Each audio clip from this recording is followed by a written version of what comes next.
Hoje a gente tá aqui pra falar sobre o último episódio que saiu de Attack on Titan. A gente tem que ir direto pras nossas considerações porque tá insano, já avisei que vai dar merda isso. O circo tá se fechando, não é circo que fala, é o cerco, mas eu tô falando circo aqui. Vamos falar sobre isso agora. Eu sou o Gus. Oi, eu sou a Tari. E aqui é o Mago. E você está no Nerd Noob. Muito bem, a gente vai começar a falar um pouquinho a respeito do episódio e a gente vai começar do começo. A gente começa vendo algumas lembranças do Reiner quando ele era criança e quando ele ainda queria se tornar um guerreiro, ele com os outros amigos dele, e a gente começa a ver um pouco da experiência dele, quais eram as motivações dele, o que levou ele a fazer isso, e começa a conhecer um pouco dessa parte interna dos personagens que antes pra gente eram os vilões, continuando o que estava acontecendo nos últimos episódios. É interessante também que a gente vê a forma como eles enxergam marleyanos, né, que eles são ensinados a enxergar desde criança, como eles almejam o título, né, de marleyanos honorários. Como isso, assim, é uma realização para eles, né? Igual a gente viu o Reiner. O pai dele era marleyano e ele não poderia ser assumido pelo pai dele porque ele era eldiano. E quando ele finalmente conquistou o título que ele tanto sonhava para poder ir atrás do pai dele, ser reconhecido por ele, ele não foi, porque ele continuava sendo um demônio, e isso é abordado de uma maneira, assim, muito interessante nesse episódio. A gente passa a entender muito das faces do Reiner que a gente conhece no decorrer do anime. E acompanhando o Reiner, a gente descobre que ele se tornou um guerreiro, mesmo sendo menos capacitado. Tanto é que o rapaz que agora é o Titã Mandíbula questiona ele: como é que você conseguiu? Que mandinga é essa, meu parceiro, que você usou pra você se tornar um guerreiro? E isso fica meio mal explicado, mas a gente vai descobrir o motivo disso lá na frente, quando eles viajam pra Ilha de Paradis pra poder, até então, pegar o poder do Titã Fundador e trazer de volta pra Marley. E é isso que a gente começa a ver aí a viagem deles. Continua acompanhando eles, e eles viajam pra lá. E lá acontece outra coisa muito interessante. Lá a gente viu o que aconteceu quando a Ymir devorou o amigo deles, né? E a gente já tinha visto isso, né, na história da Ymir. E pra mim já tava suficiente ali. Pra mim já tava legal ver o que aconteceu. Só que se a gente para pra pensar, tipo, a criança tinha a posse de um titã. Mesmo sendo uma criança, ela não ia dar mole, não ia perder à toa, assim. E nesse episódio a gente vê que ela realmente não perdeu à toa. Eles estavam discutindo, estavam distraídos, e então apareceu um titã do nada, que não era pra estar ali. E a gente sabe por que ela estava ali, porque ela ficou trocentos anos dormindo, no caso a Ymir, e ela devorou o amigo dele porque o amigo dele salvou ele. E é muito interessante ver isso, porque eles completam mais ainda a história. Eu achei isso muito maneiro também, porque nesse momento em que o amigo dele morre para poder salvar o Reiner, a gente descobre o nascimento da dupla personalidade do Reiner, que a gente tanto discutiu, a gente falou disso no último episódio de análise, por que o Reiner, ele tá, às vezes ele tá focado, frio e calculista, e do nada ele acorda como se tivesse dado um estalo nele e ele fica completamente diferente, e a gente entende o nascimento disso na hora que eles estão lá discutindo, e a Anne fala assim: não, vamos voltar, a gente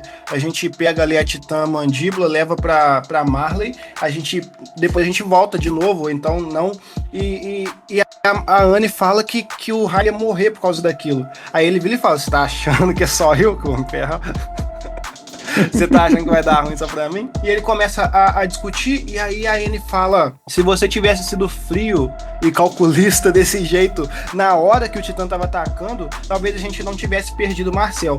E aí ele é espancado horrivelmente, dá uma tristeza inacreditável, mas depois ele volta e fala: o Reiner estava morto, e se eles precisavam do Marcel, ele ia ser o Marcel, e o Marcel era esse frio e calculista. E aí a gente vê que ele cria essa dualidade na própria personalidade, os momentos que ele tá sendo frio e calculista, e os momentos em que ele acorda e volta a ser ele de novo, e essa dualidade na personalidade dele acarreta justamente o que a gente vê já um pouco mais pra frente no episódio, que é uma tentativa de suicídio dele, que é frustrada por um garoto. Mais uma vez, o Falco é enxergado no anime, mostrado como símbolo de esperança.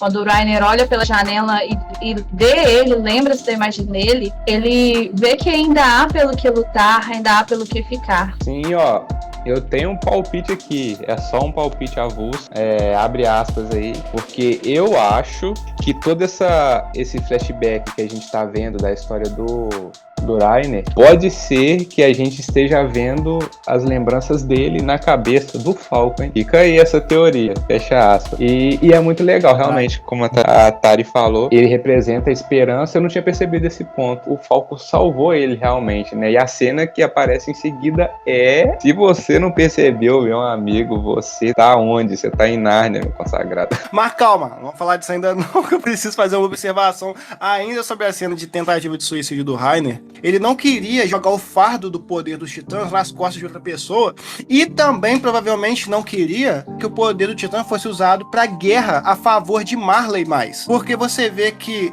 nos flashbacks dele, ele entende que ele tinha amigos de um lado, que os amigos eldianos da galera de Marley, que ele tinha, que é a Anne, que é o Marcel. Só que do outro lado, ele pensa no Eren também. Ele fala, caraca, eu desenvolvi um sentimento por essas pessoas também. Então, nem quem ganhar, nem quem perder, meu amigo.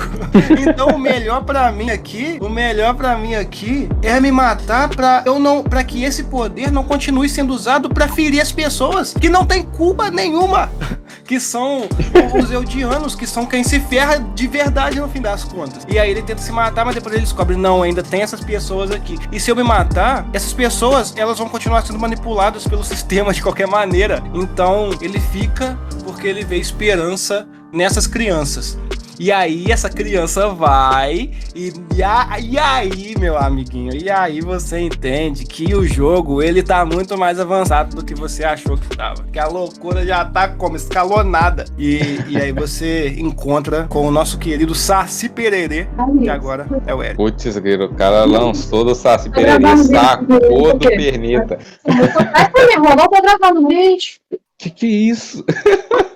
Não, então, e aí a gente chega no conflito começando, que eu previ isso, o conflito de ideias entre o Falco e o Eren, que eu achei já muito interessante as coisas que o Eren fala pro Falco. E sobre a parada do Reiner, que o Gus acabou de falar, é realmente isso, é o que eu tinha falado na primeira análise que a gente fez. O anime claramente tá querendo fazer a gente não ter lado. E a gente vê que até os personagens que são pra estar de um lado estão divididos também. Aí você fala, putz, aí vai ser bacana, aí vai ser, ó, você vê que o Eren, ele tá com um olhar de tipo, eu quero minha vingança, mas ao mesmo tempo, ele, sei lá, ele tá com um olhar de quem tá prestes a fazer alguma coisa que não pensou direito. E depois ele explica quais são as intenções dele, porque ele olha pra aquela galera que tá ali, refugiado de guerra, na verdade sobreviventes de guerra, e ele fala, esse pessoal aqui foi empurrado pro inferno da guerra.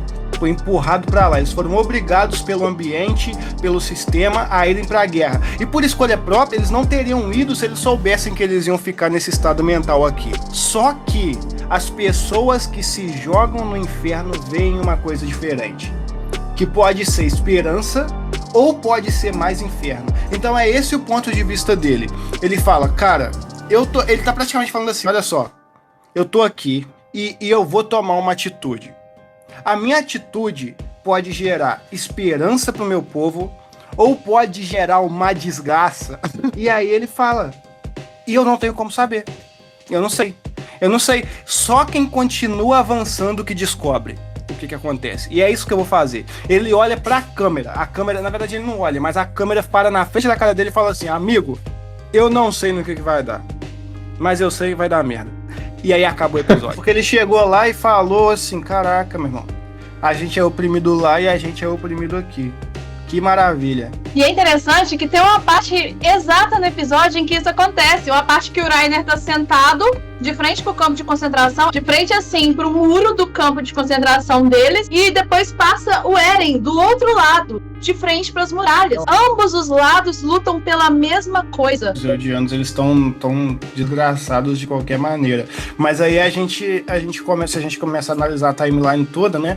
De que os eldianos, eles foram opressores E aí, depois os marleyanos começaram a oprimir porque eles foram oprimidos antes, e agora eles usam a justificativa de que eles foram oprimidos para oprimir, e é uma opressão generalizada. E eu queria saber de vocês qual é a expectativa, aí um resumo da expectativa de vocês pro que tá pra acontecer nessa temporada. Resumo geral, a cobra vai fumar.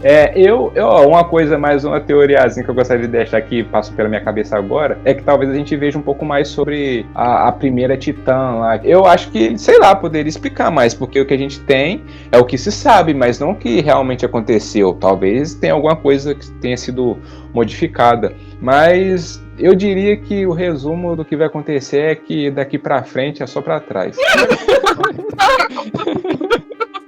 Tomara que não seja um alien, gente. Não, pelo amor de Deus, não faça isso.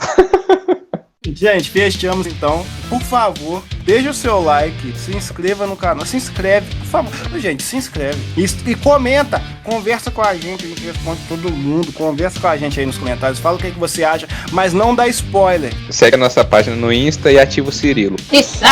Tchau, um beijo pra vocês e até a próxima. Fala, galerinha. Round.